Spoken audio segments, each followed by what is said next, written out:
Bienvenidos a Homo Lector Audiolibros. Hoy, os presentamos, dos relatos cortos, del escritor francés, Julio Verne. Un drama en los aires. De Julio Verne. En el mes de septiembre de 1850, llegué a Frankfurt. Mi paso por las principales ciudades de Alemania se había distinguido esplendorosamente por varias ascensiones aerostáticas, pero hasta aquel día, ningún habitante de la Confederación me había acompañado en mi barquilla, y las hermosas experiencias hechas en París por los señores Green, Eugene Goddard y Poitevin no habían logrado decidir todavía a los serios alemanes a ensayar las rutas aéreas. Sin embargo, apenas se hubo difundido en Frankfurt la noticia de mi próxima ascensión, tres notables solicitaron el favor de partir conmigo. 2 días después, debíamos elevarnos desde la Plaza de la Comedia. Me ocupé, por tanto, de preparar inmediatamente mi globo. Era de seda preparada con gutapercha, sustancia inatacable por los ácidos y por los gases, pues es de una impermeabilidad absoluta. Su volumen, 3.000 metros cúbicos, le permitía elevarse a las mayores alturas. El día señalado para la ascensión era el de la gran feria de septiembre, que tanta gente lleva a Frankfurt. El gas de alumbrado, de calidad perfecta y de gran fuerza ascensional, me había sido proporcionado en condiciones excelentes, y hacia las 11 de la mañana el globo estaba lleno hasta sus 3/4 partes. Esto era una precaución indispensable porque, a medida que uno se eleva, las capas atmosféricas disminuyen de densidad, y el fluido, encerrado bajo las cintas del aerostato, al adquirir mayor elasticidad, podría hacer estallar sus paredes. Mis cálculos me habían proporcionado exactamente la cantidad de gas necesario para cargar con mis compañeros y conmigo. Debíamos partir a las 12. Constituía un paisaje magnífico el espectáculo de aquella multitud impaciente, que se apiñaba alrededor del recinto reservado, inundaba la plaza entera, se desbordaba por las calles circundantes y tapizaba las casas de la plaza, desde la primera planta hasta los aguilones de pizarra. Los fuertes vientos de los días pasados habían amainado. Ningún soplo animaba la atmósfera. Con un tiempo semejante, se podía descender en el lugar mismo del que se había partido.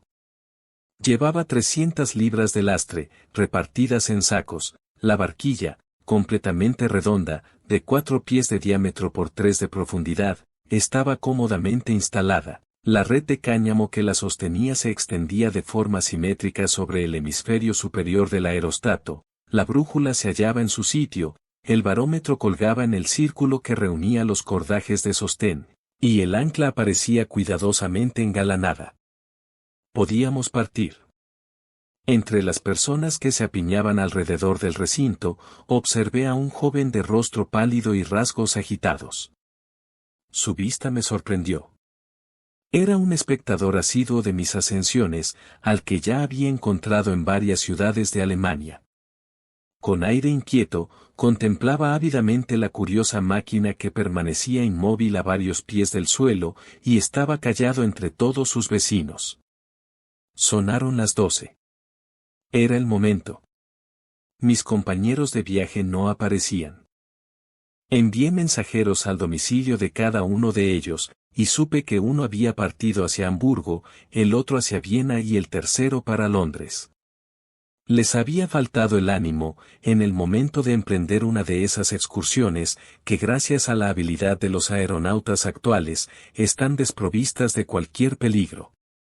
Como en cierto modo ellos formaban parte del programa de la fiesta, les había dominado el temor de que les obligasen a cumplirlo con exactitud, y decidieron huir lejos del teatro, en el instante en que el telón se levantaba. Su valor se encontraba evidentemente en razón inversa del cuadrado de su velocidad, para alargarse. Medio decepcionada, la multitud dio señales de muy mal humor. No vacilé en partir solo. A fin de restablecer el equilibrio entre la gravedad específica del globo y el peso que hubiera debido llevar, reemplacé a mis compañeros por nuevos sacos de arena y subí a la barquilla. Los 12 hombres que retenían el aerostato por 12 cuerdas, fijadas al círculo ecuatorial, las dejaron deslizarse un poco entre sus dedos, y el globo se elevó varios pies más de tierra. No había ni un soplo de viento, y la atmósfera, de una pesadez de plomo, parecía infranqueable. ¿Está todo listo?, grité. Los hombres se prepararon. Una última ojeada me indicó que podía partir. Atención. Entre la multitud se produjo cierto movimiento y me pareció que invadían el recinto reservado. Suelten todo. El globo se elevó lentamente, pero sentí una conmoción que me derribó en el fondo de la barquilla. Cuando me levanté, me encontré cara a cara con un viajero imprevisto, el joven pálido. «Caballero, le saludo», me dijo con la mayor flema. «¿Con qué derecho?», comencé indignado. «Estoy aquí», dijo él, con la mayor tranquilidad, «con el derecho que me da la imposibilidad en que está usted para echarme». Yo permanecía estupefacto. Aquel aplomo me desarmaba, y no tenía nada que responder. «¿Mi peso perjudica su equilibrio, señor?», preguntó él. «¿Me permite usted?». Y sin aguardar mi consentimiento, deslastró el globo de 2 sacos que arrojó al espacio. «Señor», dije yo entonces, tomando el único partido posible, «ya que ha venido, puede quedarse, de acuerdo, pero solo a mí, me corresponde la dirección del aerostato». «Señor», respondió él, «su urbanidad es completamente francesa. Pertenece usted al mismo país que yo. Le estrecho moralmente la mano que me niega. Tome sus medidas y actúe como bien le parezca. Yo esperaré a que usted haya terminado». «¿Para qué?». «Para hablar con usted». El barómetro había bajado hasta 26 pulgadas. Estábamos a unos 600 metros de altura por encima de la ciudad, pero nada indicaba el desplazamiento horizontal del globo, porque es la masa de aire en la que está encerrado la que camina con él. Una especie de calor turbio bañaba los objetos que se veían a nuestros pies y prestaba a sus contornos una indefinición lamentable. Examiné de nuevo a mi compañero. Era un hombre de unos 30 años, vestido con sencillez. La ruda arista de sus rasgos dejaba al descubierto una energía indomable, y parecía muy musculoso. Completamente entregado al asombro que le procuraba aquella ascensión silenciosa, permanecía inmóvil, tratando de distinguir los objetos que se confundían en un vago conjunto. «¡Maldita bruma!», exclamó al cabo de unos instantes. Yo no respondí. «Me guarda rencor, ¿verdad?», prosiguió. «Va. No podía pagarme el viaje, tenía que subir por sorpresa». «Nadie le pide que se baje», repuse yo. Él continuó. «¿No sabe acaso que algo parecido les ocurrió a los condes de Laurencin y de Dampierre, cuando se elevaron en Lyon, el 15 de enero de 1784? Un joven comerciante, llamado Fonatin, escaló la barquilla con riesgo de hacer zozobrar la máquina. Realizó el viaje y no murió nadie. Una vez en tierra ya tendremos una explicación», respondí yo, picado por el tono ligero con que me hablaba. «Va. No pensemos en la vuelta. ¿Cree usted, pues, que tardaré en descender?», pregunté. «Descender», dijo sorprendido. «Descender. Empecemos primero por subir». Y antes de que yo pudiese impedirlo, 2 sacos de arena habían sido arrojados por la borda de la barquilla, sin ser vaciados siquiera. «¿Pero qué hace?», exclamé yo encolerizado. «Conozco su habilidad», respondió tranquilamente el desconocido, «y sus hermosas ascensiones han sido sonadas. Pero si la experiencia es hermana de la práctica, también es algo prima de la teoría, y yo he hecho largos estudios sobre el arte aerostático. Y se me han subido a la cabeza», añadió él, tristemente, cayendo en muda contemplación. Tras haberse elevado de nuevo, el globo permanecía en situación estacionaria. El desconocido consultó el barómetro y dijo: Ya hemos llegado a los 800 metros. Los hombres parecen insectos. Mire. Creo que desde esta altura es de donde hay que considerarlo siempre para juzgar correctamente sus proporciones. La Plaza de la Comedia se ha transformado en un inmenso hormiguero. Mire la multitud que se amontona en los muelles y el sail que disminuye. Ya estamos encima de la iglesia del Dom. El Main no es ya más que una línea blancuzca que corta la ciudad, y ese puente, el Main Brook, parece un hilo puesto entre las dos orillas del río. La atmósfera había refrescado algo. No hay nada que yo no haga por usted, señor mío, me dijo mi compañero. Si tiene frío, me quitaré mis ropas y se las prestaré. Gracias, respondí yo con sequedad. Va. La necesidad hace ley. Deme la mano, soy su compatriota, lo instruiré en mi compañía, y mi conversación le compensará del perjuicio que le he causado. Sin responder, me senté en el extremo opuesto de la barquilla. El joven había sacado de su gran bolsillo un voluminoso cuaderno. Era un trabajo sobre la aerostación. Poseo, me dijo, la colección más curiosa de grabados y caricaturas que se han hecho a propósito de nuestras manías aéreas. Han admirado y ultrajado a la vez este precioso descubrimiento. ¿Quiere disminuir el mérito de los inventores acaso? Respondí yo, porque había tomado una decisión sobre aquella aventura. ¿No ha sido hermoso haber demostrado con experiencias la posibilidad de elevarse en el aire? Pero señor, ¿quién niega la gloria de los primeros navegantes aéreos? Se necesitaba un valor inmenso para elevarse con estas envolturas tan frágiles que solo contenían aire caliente. El desconocido sacó un grabado de su cuaderno. Aquí tiene, me dijo, el primer viaje aéreo emprendido por Pilatre de Rosier y el Marqués de Arlandes, 4 meses después del descubrimiento de los globos. Aún no se había inventado esta barquilla. Los dos aeronautas tuvieron, pues, que permanecer sin moverse en cada extremo de aquella galería, porque la paja mojada que la llenaba les impedía todo movimiento. Un hornillo con fuego colgaba debajo del orificio del globo. Cuando los viajeros querían elevarse, arrojaban paja sobre aquel brasero, con riesgo de incendiar la máquina, y el aire más caliente daba al globo nueva fuerza ascensional. Los dos audaces navegantes partieron, el 21 de noviembre de 1783, y el aerostato se elevó majestuosamente. Entonces los aeronautas forzaron el fuego, franquearon el bulevar y descendieron.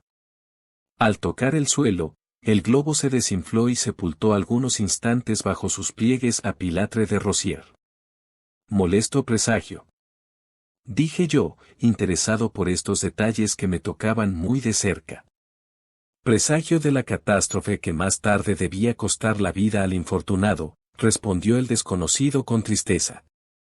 ¿No ha sufrido usted nada semejante? Nunca, respondí.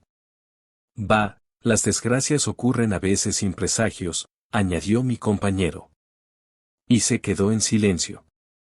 Mientras tanto, avanzábamos hacia el sur, y Frankfurt ya había huido bajo nuestros pies. Tal vez tengamos tormenta, dijo el joven. Antes descenderemos, respondí. Eso sí que no. Es mejor subir. Escaparemos de ella con mayor seguridad. Y 2 nuevos sacos de arena fueron al espacio. El globo se elevó con rapidez y se detuvo a 1200 metros. Se dejó sentir un frío bastante vivo, y sin embargo los rayos de sol que caían sobre la envoltura, dilataban el gas interior y le daban mayor fuerza ascensional. No tema nada, me dijo el desconocido. Tenemos 3500 toesas de aire respirable. Además, no se preocupe de lo que yo haga. Quise levantarme, pero una mano vigorosa me clavó en mi banqueta. ¿Cómo se llama? Pregunté. ¿Cómo me llamo? ¿Qué le importa? Le exijo su nombre. Me llamo Eróstrato o Empédocles, como más le guste. Esta respuesta no era nada tranquilizadora. Por otra parte, el desconocido hablaba con una sangre fría tan singular, que no sin inquietud me pregunté con quién tenía que habérmelas. Señor, continuó él, desde el físico Charles no se ha imaginado nada nuevo. 4 meses después del descubrimiento de los aeróstatos, ese hábil hombre había inventado la válvula, que deja escapar el gas, la barquilla, la red, que contiene la envoltura del globo, el lastre, que permite subir y escoger el lugar de aterrizaje, el revestimiento de caucho, que vuelve impermeable el tejido, el barómetro, que indica la altura alcanzada. Por último, Charles empleaba el hidrógeno que, 14 veces menos pesado que el aire, permite alcanzar las capas atmosféricas más altas y no expone a los peligros de una combustión aérea. El 1 de diciembre de 1783, 300.000 espectadores se apiñaban alrededor de las Tullerías. Charles se elevó. Hizo 9 leguas en el aire. El rey le otorgó una pensión de 2.000 libras, porque entonces se alentaban las nuevas invenciones. En ese momento, el desconocido me pareció presa de cierta agitación. Se habla también de motores destinados a superar la resistencia de las corrientes, por ejemplo, la hélice, pero la hélice no dará ningún resultado. Yo, señor, he descubierto el único medio de dirigir los globos, y ninguna academia ha venido en mi ayuda, ninguna ciudad ha cubierto mis listas de suscripción, ningún gobierno ha querido escucharme. Es infame. El desconocido se debatía gesticulando, y la barquilla experimentaba violentas oscilaciones. Me costó mucho contenerle. Mientras tanto, el globo había encontrado una corriente más rápida, y avanzábamos hacia el sur, a 1.500 metros de altura. Ahí está Darmstadt, dijo mi compañero, asomándose por fuera de la barquilla. ¿Divisa usted su castillo? Con poca nitidez, ¿no es cierto? ¿Qué quiere? Este calor de tormenta hace oscilar la forma de los objetos, y se necesita una vista experta para reconocer las localidades. ¿Está seguro de que es Darmstadt? Pregunté yo. Sin duda, y estamos a 6 leguas de Frankfurt. Entonces hay que bajar. Descender. No pretenderá descender sobre los campanarios, dijo el desconocido burlándose. No, sino en los alrededores de la ciudad, contesté. Bueno, evitemos los campanarios. Al hablar de este modo, mi compañero se apoderó de unos sacos de lastre. Me precipité sobre él, pero con una mano me derribó, y el globo deslastrado alcanzó los 2.000 metros. Quédese tranquilo, dijo él. Señor, hay que descender, continué yo tratando de dominarle mediante la dulzura. La tormenta se está formando a nuestro alrededor. No sería prudente. Va. Subiremos encima de ella y ya no tendremos que temerla. Exclamó mi compañero. ¿Qué hay más hermoso que dominar esas nubes que aplastan la tierra? ¿No es un reto navegar de esta forma sobre las olas aéreas? Los mayores personajes han viajado como nosotros y han dejado en los aires los rastros de su gloria. Para igualar a esos grandes personajes hay que subir más alto que ellos en las profundidades celestes. Acercarse al infinito es comprenderlo. La disminución de densidad del aire dilataba considerablemente el hidrógeno del globo, y yo veía su parte inferior inflarse y hacer indispensable la apertura de la válvula, pero mi compañero no parecía decidido a dejarme maniobrar a mi gusto. Decidí, pues, tirar en secreto de la cuerda de la válvula, mientras él hablaba animado, porque yo temía adivinar con quién tenía que habérmelas. Hubiera sido demasiado horrible. Era aproximadamente la 1:45. Habíamos dejado Frankfurt hacía 40 minutos, y por el lado sur llegaban espesas nubes dispuestas a chocar contra nosotros.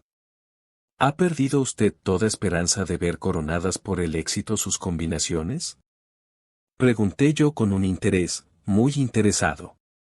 Toda esperanza. Respondió sordamente el desconocido. Herido por las negativas y las caricaturas, las patadas en el trasero han acabado conmigo. Es el eterno suplicio reservado a los innovadores. Vea estas caricaturas de todas las épocas que llenan mi carpeta. Mientras mi compañero hojeaba sus papeles, yo había agarrado la cuerda de la válvula sin que él se hubiera dado cuenta. Podía temer, sin embargo, que percibiera ese silbido semejante a una caída de agua que produce el gas al escaparse. Tiré de la cuerda de la válvula y el barómetro empezó a subir. Justo a tiempo. Algunos truenos lejanos gruñían por el sur. Vea este otro grabado, continuó el desconocido sin sospechar mis maniobras.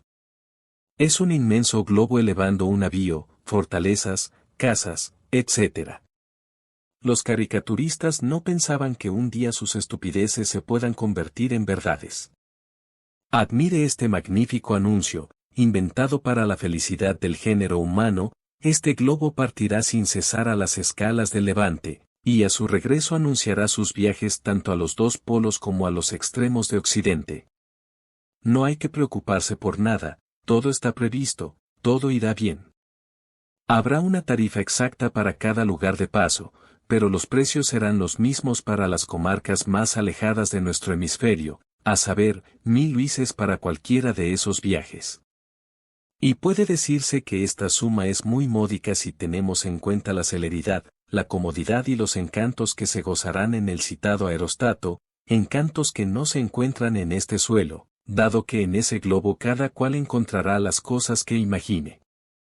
Esto es tan cierto que, en el mismo lugar, unos estarán bailando, otros descansando, los unos se darán opíparas comidas, otros ayunarán. Quien quiera hablar con personas de ingenio encontrará con quien charlar. Quien sea bruto no dejará de encontrar otros iguales. De este modo, el placer será el alma de la sociedad aérea. Todos estos inventos producen risa. Pero dentro de poco, si mis días no estuvieran contados, se vería que estos proyectos en el aire son realidades. Estábamos descendiendo a ojos vista. Él seguía sin darse cuenta.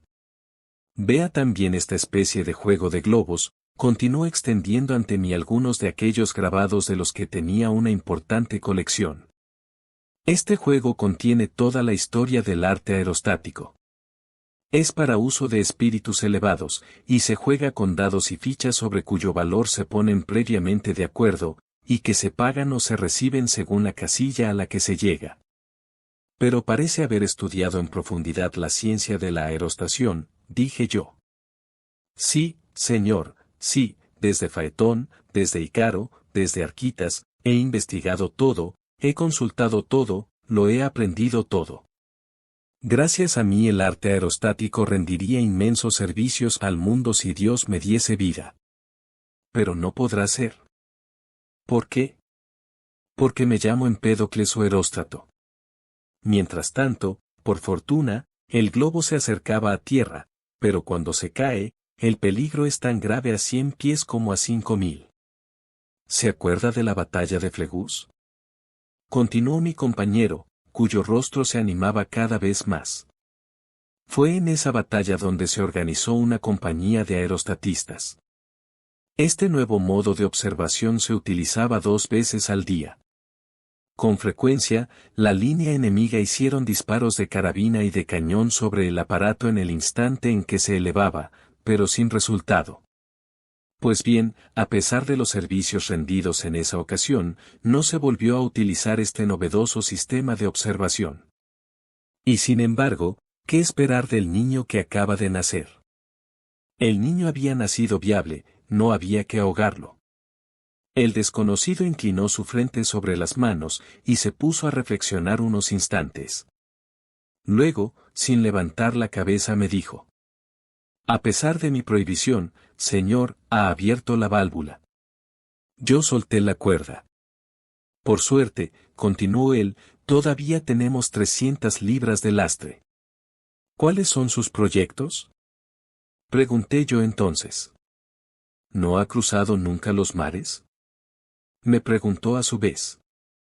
Yo me sentí palidecer. Es desagradable, añadió, que nos veamos impulsados hacia el mar Adriático. No es más que un riachuelo. Pero más arriba quizá encontremos otras corrientes. Y sin mirarme, deslastró el globo de varios sacos de arena. Luego, con voz amenazadora, dijo: le he permitido abrir la válvula porque la dilatación del gas amenazaba con hacer reventar el globo. Pero no se le ocurra volver a repetirlo. Las nubes se desplegaban bajo nuestros ojos en masas resplandecientes. El globo lanzaba grandes sombras sobre aquel amontonamiento de nubes y se envolvía como una aureola. El trueno rugía debajo de la barquilla. Todo aquello era horroroso. Descendamos, exclamé. Descender cuando el sol que nos espera está ahí. Abajo con los sacos. Y el globo fue deslastrado de más de 50 libras. Permanecíamos a 3.500 metros. El desconocido hablaba sin cesar. Yo me hallaba en una postración completa, mientras él parecía vivir en su elemento. Con buen viento iríamos lejos, exclamó. En las Antillas hay corrientes de aire que hacen 100 leguas a la hora. Durante la coronación de Napoleón, Garnerin lanzó un globo iluminado con cristales de color a las 11 de la noche. El viento soplaba del noroeste. Al día siguiente, al alba, los habitantes de Roma saludaban su paso por encima del domo de San Pedro. Nosotros iríamos más lejos, y más alto. Yo apenas oía. Todo zumbaba a mi alrededor. Entre las nubes se hizo una fisura. Mire esa ciudad, dijo el desconocido. Es Spire. Me asomé fuera de la barquilla y divisé un pequeño conjunto negruzco. Era Spire. El Rin, tan ancho, parecía una cinta desenrollada. Encima de nuestra cabeza el cielo era de un azul profundo. Los pájaros nos habían abandonado hacía tiempo, porque en aquel aire rarificado su vuelo habría sido imposible. Estábamos solos en el espacio, y yo en presencia de aquel desconocido. Es inútil que sepa dónde le llevo, me dijo entonces, y lanzó la brújula a las nubes. Ah, qué cosa tan hermosa es una caída. ¿Sabe que son muy pocas las víctimas de la aerostación desde Pilatre de Rosier hasta el teniente Gale, y que todas las desgracias se han debido siempre a imprudencias? Pilatre de Rosier partió con Romain de Boulogne el 13 de junio de 1785. De su globo a gas había colgado una montgolfiera de aire caliente, sin duda para no tener necesidad de perder gas o arrojar lastre. Aquello era poner un hornillo debajo de un barril de pólvora.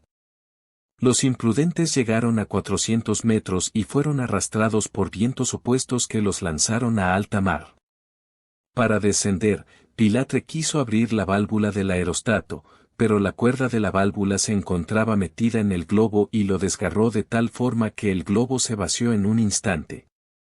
Cayó sobre la montgolfiera, la hizo girar y arrastró a los infortunados, que se estrellaron en pocos segundos. Es espantoso, ¿verdad? Yo no pude responder más que estas palabras. Por piedad, descendamos.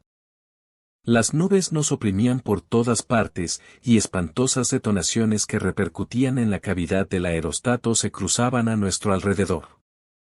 Me está hartando, exclamó el desconocido. Ahora no sabrá si subimos o bajamos. Y el barómetro fue a reunirse con la brújula, a lo que unió también sacos de tierra. Debíamos estar a 5.000 metros de altura.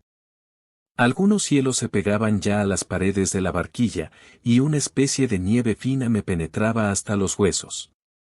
Sin embargo, una espantosa tormenta estallaba a nuestros pies, porque estábamos por encima.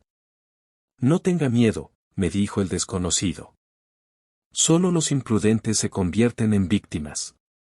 Olivari, que pereció en Orleans, se elevaba en una montgolfiera de papel, su barquilla, suspendida debajo del hornillo y lastrada con materias combustibles, se convirtió en pasto de las llamas. Olivari cayó y se mató. Mousment se elevaba en Lille sobre un tablado ligero, una oscilación le hizo perder el equilibrio, Mousment cayó y se mató. Bittorf, en Mannheim, vio incendiarse en el aire su globo de papel, Bittorf cayó y se mató. Harris se elevó en un globo mal construido, cuya válvula demasiado grande no pudo cerrarse. Harris cayó y se mató. Sadler, privado de lastre por su larga permanencia en el aire, fue arrastrado sobre la ciudad de Boston y chocó contra las chimeneas. Sadler cayó y se mató. Hawking descendió con un paracaídas convexo que él pretendía haber perfeccionado. Hawking cayó y se mató. Pues bien, yo amo a esas víctimas de su imprudencia y moriré como ellas. Más arriba, más arriba. Todos los fantasmas de esa necrología pasaban ante mis ojos. La rarefacción del aire y los rayos de sol aumentaban la dilatación del gas, y el globo continuaba subiendo. Intenté maquinalmente abrir la válvula, pero el desconocido cortó la cuerda algunos pies por encima de mi cabeza. Estaba perdido. ¿Vio usted caer a la señora Blanchard? Me dijo. Yo sí la vi. Sí, yo la vi. Estaba en el Tívoli el 6 de julio de 1819. La señora Blanchard se elevaba en un globo de pequeño tamaño para ahorrarse los gastos del relleno, y se veía obligada a inflarlo por completo. Pero el gas se escapaba por el apéndice inferior, dejando en su ruta una auténtica estela de hidrógeno. Debía lanzar aquel aparato, después de encenderlo con una lanza de fuego preparada a ese efecto. Había repetido muchas veces la experiencia. Partió. La noche estaba sombría. En el momento de encender su artificio, cometió la imprudencia de pasar la lanza de fuego por debajo de la columna de hidrógeno que salía fuera del globo. Yo tenía los ojos fijos en ella. De pronto, una luminosidad inesperada alumbró las tinieblas. La luminosidad creció, desapareció de pronto y volvió a reaparecer en la cima del aerostato, en forma de un inmenso chorro de gas inflamado. Aquella siniestra claridad se proyectaba en el bulevar y en todo el barrio de Montmartre. Entonces, vi a la desventurada levantarse, tratar por 2 veces de comprimir el apéndice del globo para apagar el fuego, luego sentarse en la barquilla y tratar de dirigir su descenso, porque no caía. La combustión del gas duró varios minutos. El globo se empequeñecía cada vez más, continuaba bajando, pero no era una caída. El viento soplaba del noroeste y la lanzó sobre París. Entonces, en las cercanías de la casa número 16 de la calle de Provence había unos jardines inmensos. La aeronauta podía caer en ellos sin peligro. Pero, ¡qué fatalidad! El globo y la barquilla se precipitaron sobre el techo de la casa. El golpe fue ligero. ¡Socorro!, gritó la infortunada. Yo llegaba a la calle en ese momento. La barquilla resbaló por el tejado y encontró una escarpia de hierro. Con esta sacudida, la señora Blanchard fue lanzada fuera de la barquilla y se estrelló contra la acera. La señora Blanchard se mató. Estas historias me helaban de horror. El desconocido estaba de pie, con la cabeza destocada, el pelo erizado, los ojos despavoridos. No había equivocación posible. Por fin veía yo la terrible verdad. Tenía frente a mí a un loco. Lanzó el resto del lastre, y debimos ser arrastrados por lo menos a 9000 metros de altura. Me salía sangre por la nariz y por la boca. ¿Hay algo más hermoso que los mártires de la ciencia?, exclamaba entonces el insensato. Los canoniza la posteridad. Completamente deslastrado el globo de todos los objetos que contenía, fuimos arrastrados a alturas que no pude apreciar. El aerostato vibraba en la atmósfera. El menor ruido hacía estallar las bóvedas celestes. Nuestro globo, el único objeto que sorprendía mi vista en la inmensidad, parecía estar a punto de aniquilarse. Por encima de nosotros, las alturas del cielo estrellado se perdían en las tinieblas profundas. Vi al individuo que se ponía en pie delante de mí. Ha llegado la hora, me dijo. Hay que morir. Los hombres nos rechazan. Nos desprecian. Aplastémoslos. Gracias, le dije. Cortemos estas cuerdas. Abandonemos esta barquilla en el espacio. La fuerza de atracción cambiará de dirección y nosotros llegaremos hasta el sol. La desesperación me galvanizó. Me precipité sobre el loco. Comenzamos a combatir cuerpo a cuerpo, en una lucha espantosa. Pero fui derribado, y mientras mantenía la rodilla sobre mi pecho, el loco iba cortando las cuerdas de la barquilla. Una. Dijo. Dios mío. Grité. 2. 3. Yo hice un esfuerzo sobrehumano, me levanté y empujé violentamente al insensato. 4. Dijo. La barquilla cayó, pero instintivamente me aferré a los cordajes y trepé por las mallas de la red. El loco había desaparecido en el espacio. El globo fue elevado a una altura inconmensurable. Se dejó oír un crujido espantoso. El gas, demasiado dilatado, había reventado la envoltura. Yo cerré los ojos. Algunos instantes después, me sentí reanimado por un calor húmedo. Me hallaba en medio de nubes que ardían. El globo daba vueltas produciéndome un vértigo espantoso. Impulsado por el viento, hacía 100 leguas a la hora en una carrera horizontal y a su alrededor los relámpagos iban y venían. Sin embargo, mi caída no era muy rápida. Cuando volví a abrir los ojos, divisé tierra. Me encontraba a 2 millas del mar y el huracán me empujaba hacia él, con fuerza cuando una brusca sacudida me hizo soltarme. Mis manos se abrieron, una cuerda se deslizó rápidamente entre mis dedos y me encontré en tierra.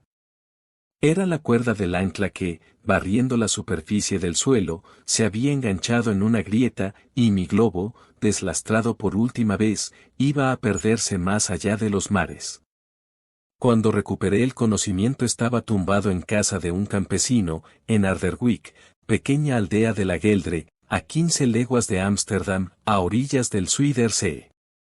Un milagro me había salvado la vida, pero mi viaje no fue más que una serie de imprudencias efectuadas por un loco, al que yo no conseguí detener. Que este terrible relato, al instruir a los que me leen, no desaliente a los exploradores de las rutas del aire. Fin. Un expreso del futuro. De Julio Verne. Ande con cuidado. Gritó mi guía. Hay un escalón. Descendiendo con seguridad por el escalón de cuya existencia así me informó, entré en una amplia habitación, iluminada por cegadores reflectores eléctricos, mientras el sonido de nuestros pasos era lo único que quebraba la soledad y el silencio del lugar. ¿Dónde me encontraba? ¿Qué estaba haciendo yo allí? Pregunta sin respuesta. Una larga caminata nocturna, puertas de hierro que se abrieron y se cerraron con estrépitos metálicos, escaleras que se internaban, así me pareció, en las profundidades de la tierra. No podía recordar nada más. Carecía, sin embargo, de tiempo para pensar. Seguramente usted se estará preguntando quién soy yo, dijo mi guía. El coronel Pierce, a sus órdenes. ¿Dónde está? Pues en América, en Boston, en una estación. ¿Una estación? Pregunté sorprendido. Así es, respondió mi interlocutor, el punto de partida de la compañía de tubos neumáticos de Boston a Liverpool.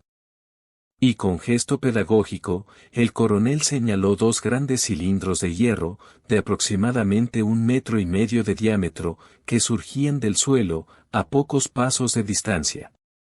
Miré esos cilindros, que se incrustaban a la derecha en una masa de mampostería, y en su extremo izquierdo estaban cerrados por pesadas tapas metálicas, de las que se desprendía un racimo de tubos que se empotraban en el techo, y al instante comprendí el propósito de todo esto. ¿Acaso yo no había leído, poco tiempo atrás, en un periódico norteamericano, un artículo que describía este extraordinario proyecto para unir Europa con el Nuevo Mundo, mediante 2 colosales tubos submarinos? Un inventor había declarado que el asunto ya estaba cumplido. Y ese inventor, el coronel Pierce, estaba ahora frente a mí. Recompuse mentalmente aquel artículo periodístico. Casi con complacencia, el periodista entraba en detalle sobre el proyecto. Informaba que eran necesarios más de 3.000 millas de tubos de hierro, que pesaban más de 13 millones de toneladas, sin contar los buques requeridos para el transporte de los materiales, 200 barcos de 2.000 toneladas, que debían efectuar 33 viajes cada uno. Esta armada de la ciencia era descrita llevando el hierro hacia 2 navíos especiales, a bordo de los cuales eran unidos los extremos de los tubos entre sí, envueltos por un triple tejido de hierro y recubiertos por una preparación resinosa, con el objeto de resguardarlos de la acción del agua marina. Pasado inmediatamente el tema de la obra, el periodista cargaba los tubos, convertidos en una especie de cañón de interminable longitud, con una serie de vehículos que debían ser impulsados con sus viajeros dentro, por potentes corrientes de aire, de la misma manera en que son trasladados los despachos postales en París. Al final del artículo se establecía un paralelismo con el ferrocarril, y el autor enumeraba con exaltación las ventajas del nuevo y osado sistema. Según su parecer, al pasar por los tubos debería anularse toda alteración nerviosa, debido a que la superficie interior del vehículo había sido confeccionada en metal finamente pulido. La temperatura se regulaba mediante corrientes de aire, por lo que el calor podría modificarse de acuerdo con las estaciones. Los precios de los pasajes resultarían sorprendentemente bajos, debido al poco costo de la construcción y de los gastos de mantenimiento. Se olvidaba, o se dejaba aparte cualquier consideración referente a los problemas de la gravitación y del deterioro por el uso. Todo eso reapareció en mi conciencia en aquel momento. Así que aquella utopía se había vuelto realidad y aquellos 2 cilindros que tenía frente a mí, partían desde este mismísimo lugar, pasaban luego bajo el Atlántico y finalmente alcanzaban la costa de Inglaterra. A pesar de la evidencia, no conseguía creerlo. Que los tubos estaban allí, era algo indudable, pero creer que un hombre pudiera viajar por semejante ruta, jamás.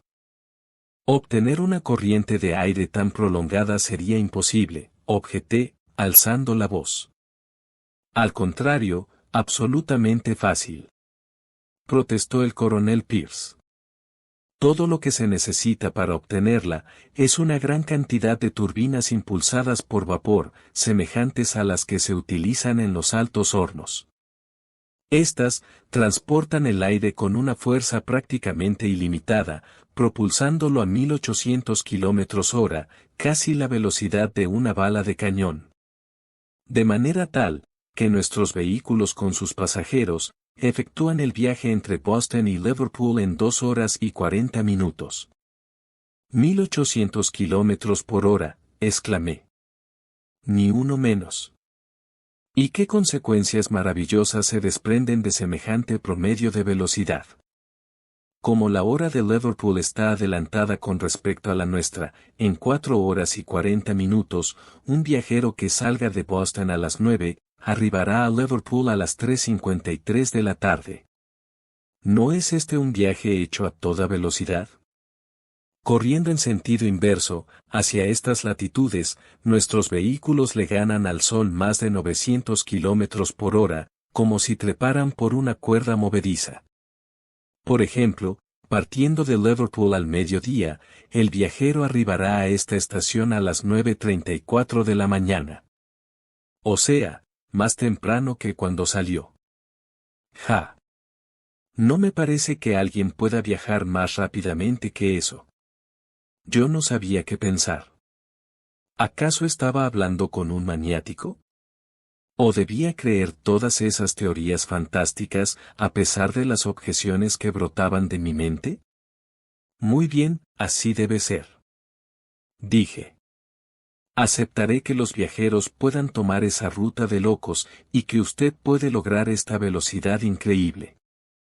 Pero una vez que la haya alcanzado, ¿cómo hará para frenarla? Cuando llegue a una parada, todo volará en 1000 pedazos. No, de ninguna manera. Protestó el coronel, encogiéndose de hombros.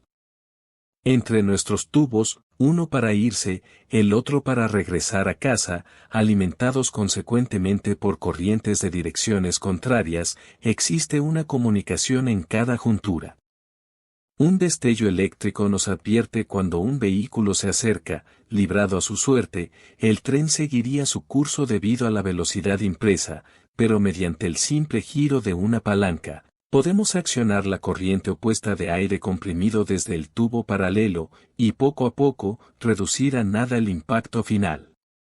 ¿Pero de qué sirven tantas explicaciones? ¿No sería preferible una demostración? Y sin aguardar mi respuesta, el coronel oprimió un reluciente botón plateado, que salía del costado de uno de los tubos. Un panel se deslizó suavemente sobre sus estrías, y a través de la abertura así generada, alcancé a distinguir una hilera de asientos, en cada uno de los cuales cabían cómodamente 2 personas, lado a lado. «Aquí está el vehículo», exclamó el coronel. «Entre». Lo seguí sin oponer la menor resistencia, y el panel volvió a deslizarse detrás de nosotros, retomando su anterior posición. A la luz de una lámpara eléctrica, que se proyectaba desde el techo, examiné minuciosamente el artefacto en que me hallaba. Nada podía ser más sencillo, un largo cilindro, tapizado con minuciosidad, de extremo a extremo se disponían 50 butacas en 25 hileras paralelas. Una válvula en cada extremo, regulaba la presión atmosférica, de manera que entraba aire respirable por un lado, y por el otro se descargaba cualquier exceso que superara la presión normal. Tras perder unos minutos en este examen, me ganó la impaciencia. «Bien», dije. «¿Es que no vamos a arrancar?» «¿Si no vamos a arrancar?», exclamó el coronel Pierce. «Ya hemos arrancado». ¿Arrancado? Sin la menor sacudida, ¿cómo era posible? Escuché con suma atención, intentando detectar cualquier sonido que pudiera darme alguna evidencia. Si en verdad habíamos arrancado, si el coronel no me había estado mintiendo, al hablarme de una velocidad de 1800 kilómetros por hora, ya debíamos estar lejos de tierra, en las profundidades del mar, junto al inmenso oleaje, de cresta espumosa, por sobre nuestras cabezas. E incluso en ese mismo instante, probablemente, confundiendo al tubo con una serpiente marina monstruosa, de especie desconocida, las ballenas estarían batiendo con furiosos coletazos nuestra larga prisión de hierro. Pero no escuché más que un sordo rumor, provocado, sin duda, por la traslación de nuestro vehículo. Y ahogado por un asombro incomparable, incapaz de creer en la realidad de todo lo que estaba ocurriendo, me senté en silencio, dejando que el tiempo pasara. Después de casi una hora, una sensación de frescura en la frente me arrancó de golpe del estado de somnolencia en que había caído paulatinamente. Alcé el brazo para tocarme la cara, estaba mojada. ¿Mojada? ¿Por qué estaba mojada? ¿Acaso el tubo había cedido a la presión del agua, una presión que obligadamente sería formidable, pues aumenta a razón de una atmósfera por cada 10 metros de profundidad? Fui presa del pánico. Aterrorizado, quise gritar, y me encontré en el jardín de mi casa, rociado generosamente por la violenta lluvia que me había despertado. Simplemente, me había quedado dormido mientras leía el artículo de un periodista norteamericano, referido a los extraordinarios proyectos del capitán Pierce, quien a su vez, mucho me temo, también soñaba. Fin. Gracias por ver este video. Por favor, no olvides suscribirte, darle a me gusta, compartirlo y dejar un comentario. Si te ha gustado este relato, puedes encontrar más en nuestro canal, Homo Lector.